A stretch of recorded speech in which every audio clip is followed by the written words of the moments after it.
자산운용자의 삶과 증시각도기의 삶. 요즘 하루 24시간도 부족한데요.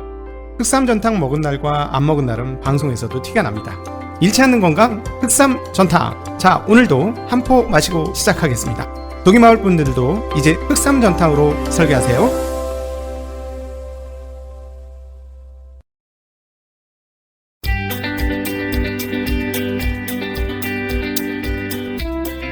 가기사는 증시각도기. 안녕하세요, 증시각도기 시청자 여러분, 투자자 여러분, 반갑습니다. 10월 21일 목요일 아침이 밝았습니다. 그리고 오디오 네이버 오디오 클립과 팟빵에서도 듣고 계신 청취자 여러분들에게도 안부 문안의 인사를 드립니다. 네, 오늘도 좋은 하루 되시기를 빌겠습니다. 자, 미국 시장은 위험자산 선호가 끝나지 않고 지속이 되고 있습니다. 몇 가지 위험 요인이 존재하는데요. 무슨 위험 요인?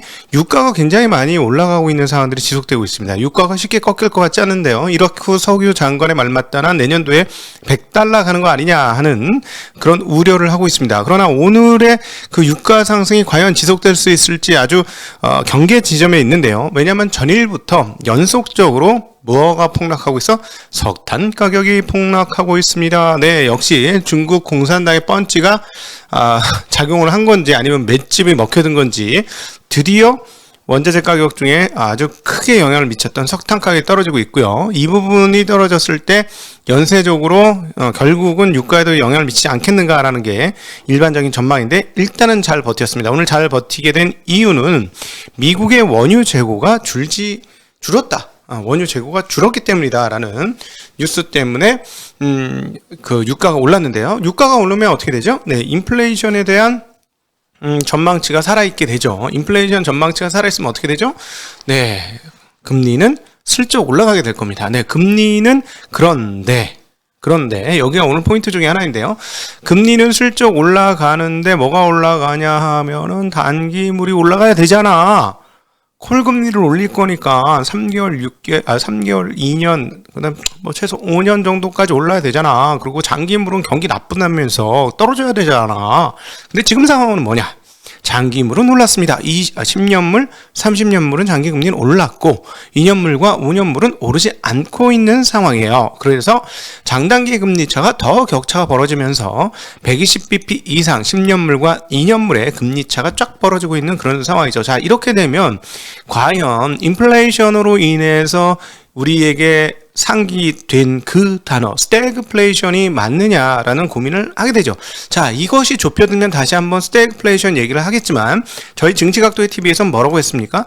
연준이 금리를 인상해야 스태그플레이션이 오지, 연준은 소위 말하는 고압 경제 상황들을 진행하고자 하는 것이 아니냐. 이런 흐름들은 도대체 언제부터 했느냐라고 따져보면 벤 버냉키부터다 라고 할 수 있고, 벤 버냉키는 어떤 흐름들을 가지고 있느냐, 예, 신케인즈주의자다 라고 표현할 수 있고, 신케인즈주의자의 어떤 거두격으로 전혀 유명하지 않은 한 분이 계세요. 하이먼 민스키가 있고요. 하이먼 민스키가 케인스의 경제 이론을 금융적인 상황으로 바꿔놨다, 월스트리트 경제학으로 바꿔놨다라고 평가될 수 있는 분이 바로 하이먼 민스키인데, 그 구조에 대해서 제대로 이해하고 있었던 것이 바로 벤 버냉키고, 벤 버냉키 이후에 계속해서 연준에서 유지되고 있는 부분들이 이런 부분인데, 그 부분을 감안했을 때 시장을 딱 봤을 때, 야, 얘네들 뭔가 하고 있구나. 어떤 거? 승부수 던졌구나. 뭘 던졌냐?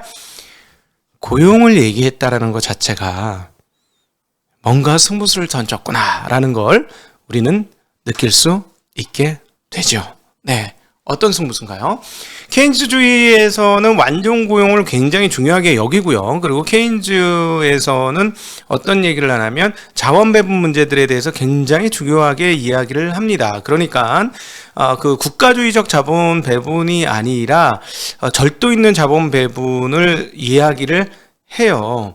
그러면서 완전 고용과 소비의 진작을 계속해서 얘기합니다. 그리고 일부 사람들에게 자산이 다 몰려감으로써 그 소비의 불균형이 일어나면 안 된다는 톤을 가지고 있거든요. 그래서 소비를 진작시킬 수 있는 최고의 방법은 무언가요? 네, 바로 고용이죠.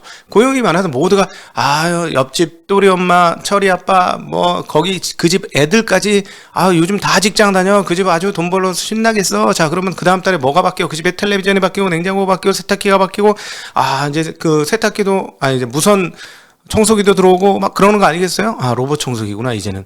자, 그런 흐름들이 막 나타나는 흐름이 되면, 소비가, 이렇게 증가하고, 그러면 경제의 순환 구조가 잘 이루어지겠죠. 이런 것들을 감안하면 고용에 대한 이야기를 하게 돼 있어요. 그런데 우리가 알고 있습니다만, 고용의 순서는 연준의 순서에 있어서, 원래는 뒤쪽에 있었죠? 원래 앞에 뭐가 있어요? 금융 안정. 그리고 또, 최종 대부자의 역할. 이것들이 원래 있는 거죠. 그런데 갑자기 고용이 뒤쪽에 있었는데 슬금슬금해서 전면에 앞으로 왔어요. 이건 무슨 말이냐면 고용을 일으키려면 일부 인플레이션을 감내할 수 있다라는 뉘앙스가 뒤에 숨겨져 있는 것입니다. 네. 이거 어떻게 하냐고요? 그 케인즈주의 공부를 제가 했잖아요. 제가 책 읽는다 그랬잖아요. 책 읽은 걸 여러분들한테 알려드리는 거예요. 자, 그래서 이런 상황이면 인플레이션이 어느 정도 수준이면 연준은 용납을 할 겁니다. 자, 그런 측면에서 보면 이제 조심해야 되는 투자자들이 있어요. 누굴까요? 맞춰보세요. 힌트? 자, 1번 주식 투자자, 2번 원자재 투자자, 3번 채권 투자자. 정답은 3번 채권 투자자가 되겠습니다. 이제부터 채권 투자자들은 정말 조심해야 되는 상황들이 오고 있다라는 거죠. 제가 말씀드린 것이 맞다면, 즉 연준의 그 의도와 생각, 즉 고용을 전면으로 내세운 의도와 생각이 앞으로도 유지가 된다면 연준은 일부 인플레이션을 받아낼 것이다 라는 건데, 지금의 상황들은 뭐냐? 생각보다 인플레이션이 높지 않느냐 하는 게 문제라는 거죠. 자, 이 부분에 대해서 오늘 좀 순서는 뒤바뀌지만 연준 인사 발언부터 시작하면 좋을 것 같습니다. 랜드 퀼스 연준 인사가 이렇게 얘기했습니다. 지난해 연준은 인플레이션과 고용 목표 상충 가능성을 예상하지 못했다. 예상하지 못했구나. 못하셨어요. 네, 그러셨군요. 이렇게 고용을 땡기기 위해서 인플레이션이 날 수도 있다는 사실을 모르셨군요. 그래서 뭐라고 하시냐면, 내년 봄에도 4%로 인플레이션이 유지가 된다면 연준이 금리 인상 경로를 재평가해야 할 수도 있다 라는 얘기를 했습니다. 이게 무슨 얘기일까요? 평균 2% 물가 목표제죠. 평균 2%. 거기서 생각한 건 뭐예요? 야, 우리 지난 몇 년 동안 1%야. 인플레이션 1%. 그러니까 인플레이션 오르라 그래. 한 3%로 한 2, 3년 가도 괜찮아. 문제 없어. 아무 문제 없어. 그래봐야 평균 2%도 될동 말동이야. 자, 그러니까 3%좀 오케이. 문제 없어. 했는데 웬걸 뚜껑 딱 따고 보니까 4%야. 그럼 평균이 얼마가 됩니다? 얼마 됩니까? 1 더하기 4는 5 나누기 2 하면 2.5가 되죠. 4%가 계속 유지해서 평균 물가 목표제 2%는 홀라당 넘어가는 일이 발생을 하게 됩니다. 자, 그러니까 어떻게 돼요? 4% 이상 유지가 되면 고민해 볼 것이다 라는 거예요. 한 얼마 정도 참을 수 있을까요?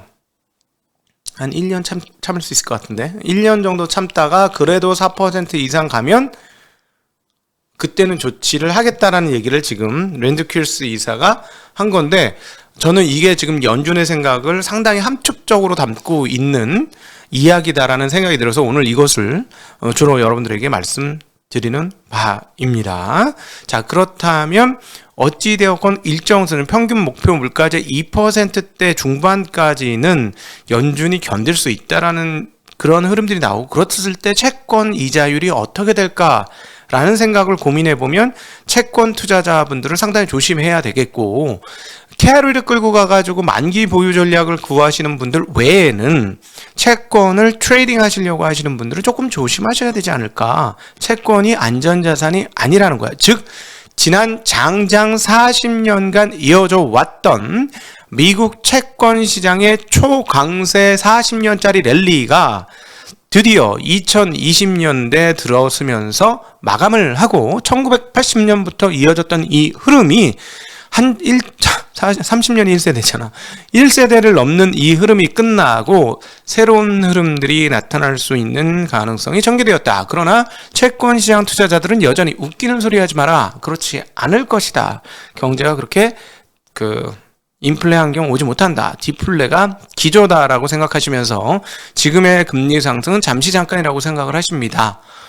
그럼에도 불구하고 저는 이런 정도까지는 채권 투자자분들이 생각하셔야 될 것 같은데요. 무슨 얘기냐 하면 지금처럼 영자가 앞에 보이는 것이 정상적인 상황이냐 하는 거예요. 지금 사실 연준의 양적 완화 테이퍼링 얘기가 나오는 테이퍼링이 다 끝나면 금리가 몇 프로가 되는 걸까요? 실질 금리가 그때서야 0%가 되는 거죠.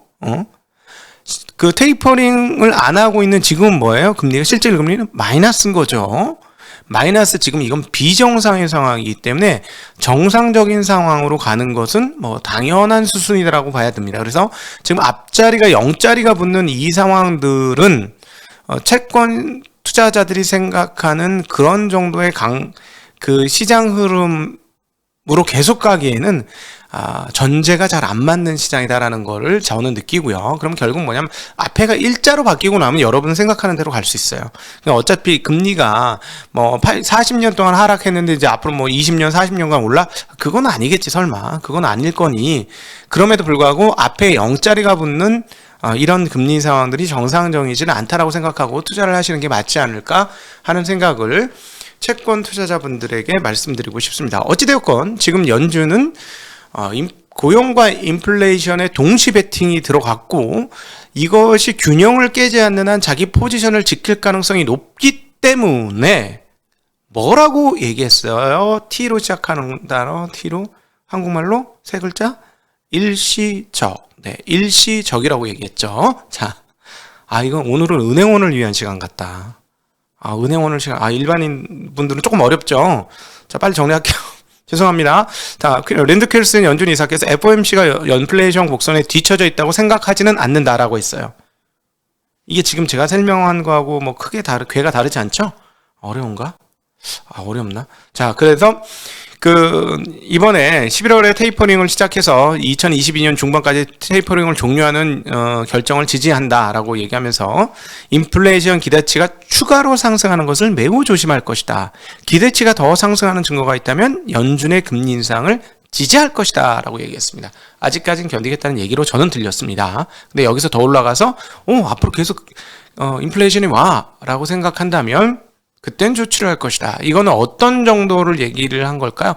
60년대 얘기를 저는 하고 있는 것 같습니다. 60년대도 처음엔 안 그랬는데 점차적으로 인플레이션에 대한 기대 심리가 커지면서 본격적인 인플레이션이 왔죠. 그러면서 오일 쇼크까지 왔습니다. 그런 것들을 이미 경험해보고 자료를 들고 있고 그 시대를 살아보신 분들이기 때문에 그런 정도까지는 안 가겠다라는 의지를 천명한 것이다 라고 보여져요. 그래서 오늘 랜드 켈슨 연준 이사의 말이 아주 다양한 함의가 있었기 때문에 오늘 이것을 중심으로 오늘 먼저 말씀드렸는데 다시 시장으로 넘어서 시장 상황들을 말씀드리면 우리는 지수 같은 거 말할 시간이 없네. 시간이 없어. 네.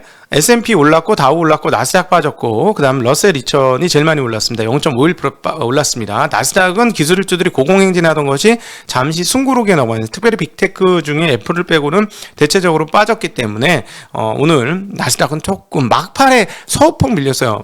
아침에 새벽에 일어날 때까지 플러스였는데 소폭 밀렸습니다. 자, 오늘 그리고 시장에서 가장 중요한 이슈 중에 하나는 유가가 계속 고공행진을 하고 있다라는 것, 그리고 위험자산 선호가 지속되고 있다는 것. 위험자산 선호는 어디에서 볼 수 있다? 네, ETF가 상장되긴 했습니다만 ETF도 3% 오르고 비트코인 사상 최고치를 돌파했습니다. 이런 것들은 역시나 위험자산에 대한 선호가 그대로 살아있다는 것을 얘기해 주는 것이다 라고 볼 수가 있겠고, 오늘 석탄 가격이 폭락했음에도 불구하고 유가가 유지됐다는 게 상당히 눈에 띄는데, 인플레이션의 강력한 도화선이 아직 살아있기 때문에 이것은 계속 경계의 대상이고, 이게 빠지기 전까지 연준 인사들은 상당한 긴장의 끈을 놓치지 않고 있을 것이다 라는 거 충분히 생각해 볼 수 있고요. 미국 이렇게 된 이유는 미국 에너지정보청이 발표한 주간 원유 재고가 43만 1000배럴 감소했다라는 뉴스 때문에 이렇게 더 WTI가 강세되었다라고 볼 수 있는데요. 내부 상황들을 보면 휘발유 재고는 536만 배럴이 감소했고, 그리고 정제유 재고는 391만 배럴이 감소했습니다. 이산 압둘 자바르 이삭 석유 장관께서는 장기적으로 배럴당 75에서 85달러 수준의 유가는 허용 가능한 가격대다. 물론 그쪽은 그렇게 되기를 원하시겠지요. 하여튼 뭐 그렇게 얘기를 했습니다. 그리고 이 정도 가격이 계속되기를 선호한다라고 말씀을 하셨습니다. 그리고 현재 석유 원유 재고량을 늘리는 것은 시장의 붕괴를 초래할 수 있기 때문에 부적절하다라고 말씀하시면서 내년 상반기에 국제유가가 100달러를 넘어설 수도 있을 것이다 라고 예상을 하셨는데, 여기서 포인트 되는 얘기 하나요. 원유 재고량을 늘리는 것은 시장의 붕괴를 초래할 수도 있다라는 얘기를 뒤집어보면 뭐냐면, 지금 오펙 플러스가 합의하고 있는 감산 합의가 깨지면 가격은 붕괴된다. 이분들 입장에서 붕괴되는 것이 떨어진다라고 표현하는 게 맞을 것 같습니다. 그럼에도 불구하고 기업들의 실적은 지금 유가가 올랐음에도 불구하고 원재료 가격이 올랐음에도 불구하고 기업 실적은 상당히 좋기 때문에 지금 사실 별로 다른 대안이 없다라는 것을 미국 시장에서는 계속 보여주고 있는데요.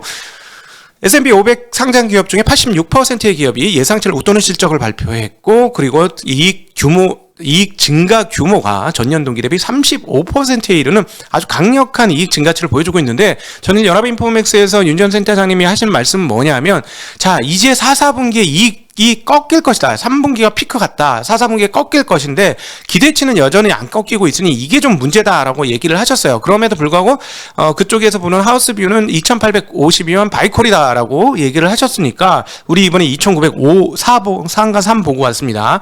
50포인트짜까지 어떻게 맞춥니까? 그러니까 이분 입장은 제가 보기에는 되게 조심스러워졌긴 했지만 그렇게 부정적인 그 시각은 아니다라고 저는 개인적으로 듣다 보니 생각이 들더군요. 기업 실적 발표의 주요한 포인트들 몇 가지 말씀드리죠. 넷플릭스가 4분기 440만 명의 신규 가입자 수 발표를 하면서 좋았는데 이미 사전에 좋았기 때문에 오히려 주가는 조금 떨어졌고요. 그리고 4분기에는 무려 850만의 신규 가입자가 있을 것이라고 예상을 했습니다. 유나이티드 항공도 예상을 상회하는 실적을 발표했습니다만 하락했고, 노바백스는 백신 제조가 조금 어렵다고 하면서 14%나 떨어졌습니다. 테슬라도 소폭 올랐지만 시간에 의해서 하락하고 있는데요. 앞서 잠깐 인사드릴 때도 말씀을 드렸습니다만 3분기 매출액이 137억 달러, 그리고 전년도에는 87억 7천만 달러니까 굉장히 큰 폭으로 늘었어요.